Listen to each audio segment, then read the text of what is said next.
tahanan. Umunod sa bawat isa, di nawalan ng pag-asa. Nagsumikap na umahon, lumaban sa buhay. Di bumitaw sa pagsubok, data mo'y lakas ng loob. Nangarap ka para sa amin, nagtiis para sa amin. Inaamin ka, ilangan bago ang iyong kaligayahan. Kapatid kita sa dugo, katuwang sa buhay. Laging handang umagapay, sa akin ay nakaalala.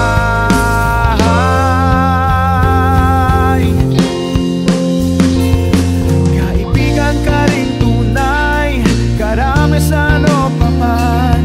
Biyaya ka ng may kapal, salamat sa iyong pagmamahal. Tunay ako ay mapalad, at mayroon akong kapatid, katuwang. Laging handang umagapay, sa akin ay nakaalalay. Kaibigan, karamay, biyaya ka ng may kapal, salamat sa iyong pagmamahal. Ako ay mapalad, at mayroon ako.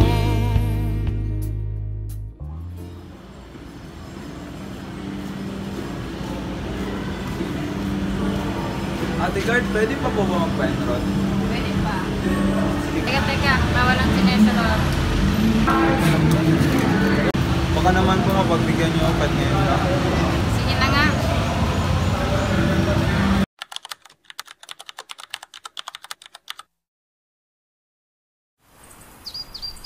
Matapos makapagpalista si Red sa paaralan, siya ay sinundo ng kanyang kuya. Nang paparating na sila sa kanilang tinitirahan, hindi nila inaasahang naghihintay na pala ang tagapagsingil ng renta.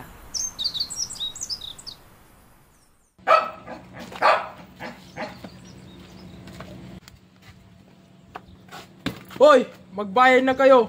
Kahit kuryente, tubig at renta! Ni isa wala pa kayong nabayaran! Pasensya na. Sa ngayon, renta pala ang mababayaran ko.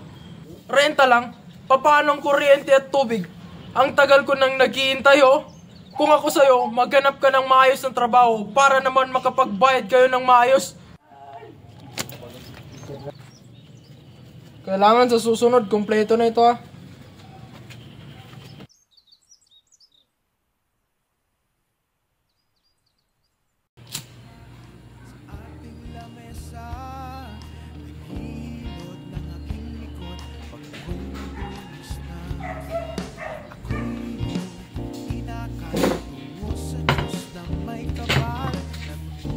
Pasensya na rin ha. Ganito na lang ang sitwasyon natin. Lagi na lang nahihirapan. Kahit sa pangbayad ng renta, kuryente at tubig, nahihirapan pa tayo. Malakas akong mahanap ng maayos ng trabaho eh. Pangako mo sa akin rin, ayusin mo ang pag-aaral mo at kapag tapos ka. Pangako yun yan. Kaibigan ka rin tunay, karami sa ano pa man. Biyaya ka ng may kapal, salamat sa iyong pagmamahal. Tunay ako ay mapalad, at mayroon. Nung nalaman ni Red na mayroong scholarship exam sa paaralan, hindi siya nag-atubili na subukan upang makatulong sa pagbawas ng bayarin ng kanyang kuya. Sumama ang kanyang mga kaibigan sa pagkuha ng scholarship exam.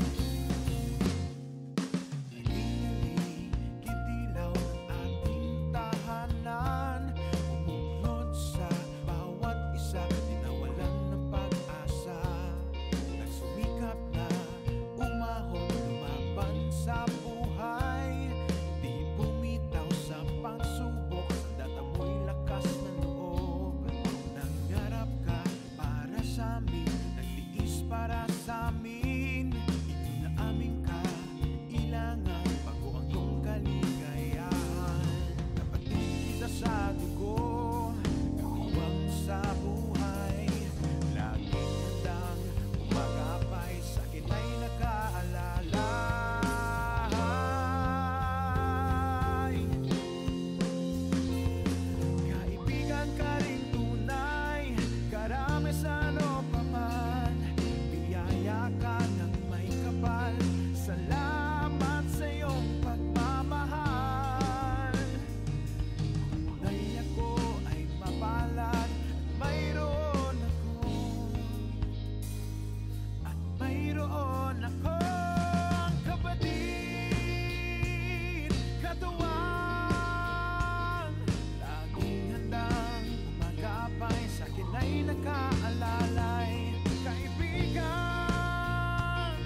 Lingid sa kaalaman ng kuya ni Red, siya ay pasikretong nagtatrabaho kapag siya ay mayroong bakanting oras sa kadahilanang nais din niyang makatulong kahit papano sa kanyang mahal na kuya. Hindi niya ito pinapaalam sa kanyang kuya sa kadahilanang maaaring magalit ito at siya'y patigilin sa pagtatrabaho.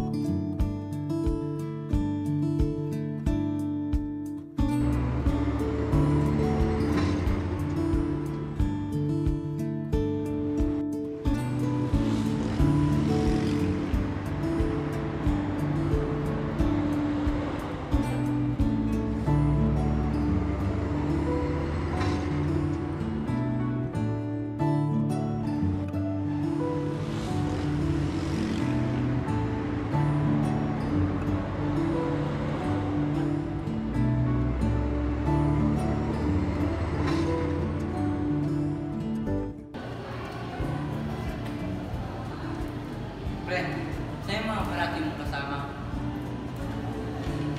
Wala pala sila. Sila sama ng absent sa amin.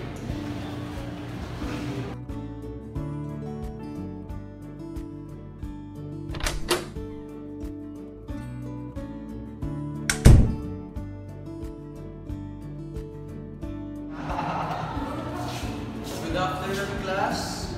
Good afternoon, sir! Okay class, our topic for today is about freedom. Does anyone here have an idea on what freedom is? Sir, in my own understanding is that freedom is the ability to do whatever you want without any limitation. That's correct. What's your name? Jared Serafino. Okay, you may now sit down. Thank you po. Sa pagdaan ng mga araw, napansin ng kanyang mga kaibigan na walang pagbabago sa kanyang pagsusumikap mag-aral kahit ito ay pagod sa pagtatrabaho, pag-aaral at pagpupuya. Nanatili siyang isang modelo sa kanilang silid-aralan. Kahit saan man magpunta si Red, siya ay laging nagbabasa upang mapanatili niya ang kanyang grado. Habang si Red ay abala at pursigido sa kanyang pag-aaral, ang kanyang kuya naman ay pilit na nagtatrabaho para sa kanyang pangako sa kanyang kapatid. Ngunit sa kanyang pamamasada mayroong araw na maganda ang kita at kadalasan naman ay naluloko pa. Kahit sa hirap ng buhay, hindi nagpapadala sa tukso ang kuya ni Red.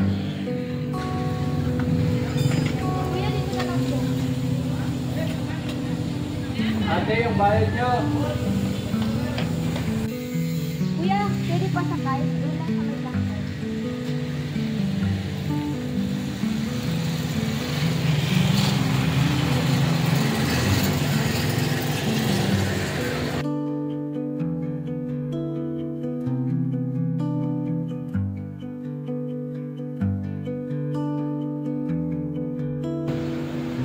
Ate, yung wallet mo!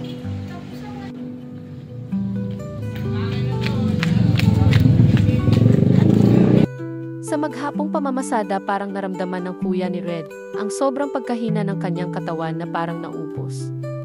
Kaya nung pag-uwi niya naisipan ng kuya ni Red na gumawa ng isang liham na nagsasaad ng kanyang mga tagubilin kung sakali mang siya ay pumanaw.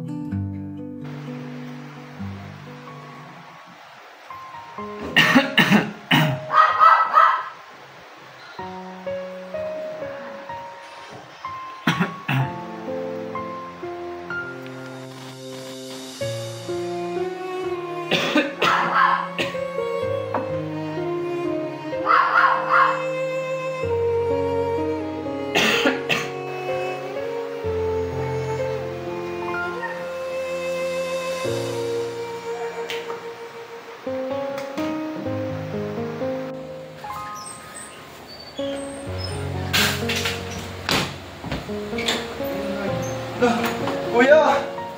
Kuya! Gumising ka po, kuya! Ano nangyari sa'yo? Hello? Opo, patulong po! Si kuya!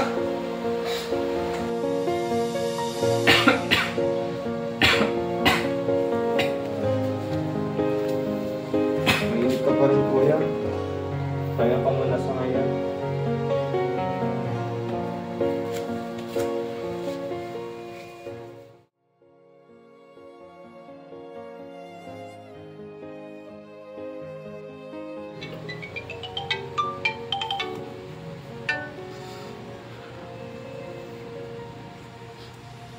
Hello po. Si kuya po nagpapahinga po ngayon. Bakit po? Ay, opo, sa renta po. Ako na po ang magbabayad doon po. Sige po, thank you po.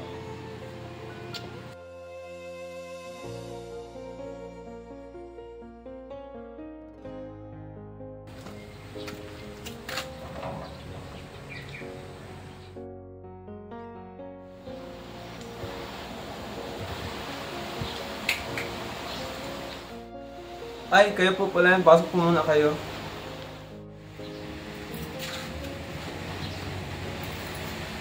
Saan nga pala yung kuya mo? Ay, masama po yung pakiramdam po ngayon ni kuya kaya nagpapahinga po siya sa loob.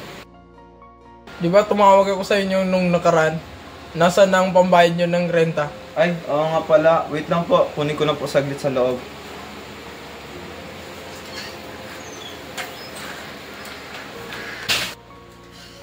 Ito na po yung bayad. Pasensya na po kung natagalan.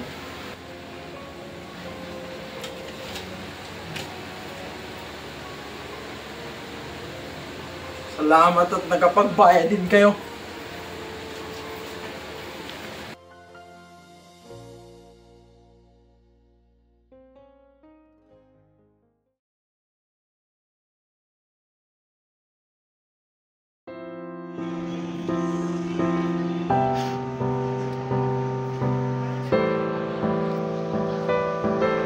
Ladies and gentlemen, please welcome with high honors, Jared Corona Serafica.